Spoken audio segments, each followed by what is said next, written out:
കഴിക്കാനുള്ള ചപ്പാത്തിയും കറിയും എടുത്തിട്ട് അക്ബർ പറയാണ്, ഇന്ന് അനുമോൾ കിച്ചണിൽ കയറിയ ദിവസമാണ്. രണ്ടുപേരും എന്ന് പറഞ്ഞിട്ട് മ്യൂട്ടാണ്, ആൾക്കാരാണ് കേട്ടോ എന്ന് പറയുന്നുണ്ട്. അതിൻ്റെ ഇടയ്ക്കുള്ള ആ വേർഡ് എന്തെന്ന് മനസ്സിലായില്ല.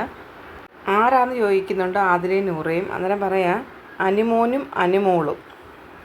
ആതിര ചോദിക്കുന്ന അനുമോനോ അനീഷ് മോനോ? നൂറ പറയുന്ന അതെ ശരിയാ.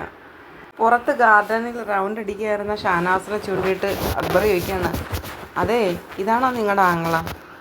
അന്നേരം നൂറ ചിരിച്ചുകൊണ്ട് പറയാണ്, പടച്ചോനെ സൗന്ദര്യം മാത്രമേ കൊടുത്തിട്ടുള്ളൂ, ബുദ്ധി കൊടുത്തിട്ടില്ല.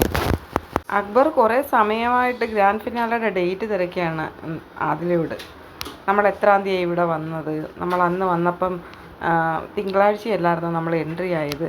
അത് കഴിഞ്ഞിട്ട് ഒക്ടോബർ മന്തിൽ എത്ര ദിവസമുണ്ട്? 31 30 സെപ്റ്റംബറിൽ 31 ഓഗസ്റ്റിനകത്ത് 31 വരുമോ? ഒരുപാട് നേരമായിട്ട് ഇങ്ങനെ കണക്കുകൾ പറയുകയാണ്. അപ്പം ലാസ്റ്റ് ആദില പറഞ്ഞ് നവംബർ 11 ഗ്രാൻഡ് ഫിനാലെ. ആദ്യം ആദില പറഞ്ഞത് ഒരാഴ്ചയും കൂടെ ഇനിയേ ഉള്ളൂ, ഈ വീക്കെൻഡ് എപ്പിസോഡ് കഴിഞ്ഞ് കഴിഞ്ഞാൽ ഒറ്റ ആഴ്ച, അങ്ങനെയാണെങ്കിൽ നവംബർ 8 എന്നൊക്കെ പറയുന്നത് കേട്ടു. അപ്പോൾ പറയാം, ഞാൻ സന്തോഷിച്ചിരുന്നായിരുന്നു ഒരാഴ്ചയും കൂടി ഉള്ളെന്ന് വിചാരിച്ചിട്ട്. വീണ്ടും കണക്ക് കൂട്ടുകയാണ്. ഓഗസ്റ്റ് 3 സ്റ്റാർട്ട് ചെയ്തു, 13 10 ദിവസം, 23 20 ദിവസം. കണക്കുകളെല്ലാം കൂട്ടി ലാസ്റ്റ് അക്ബർ പറയുന്നുണ്ട്, വെറുതെ തല ചൂടാവുന്നു.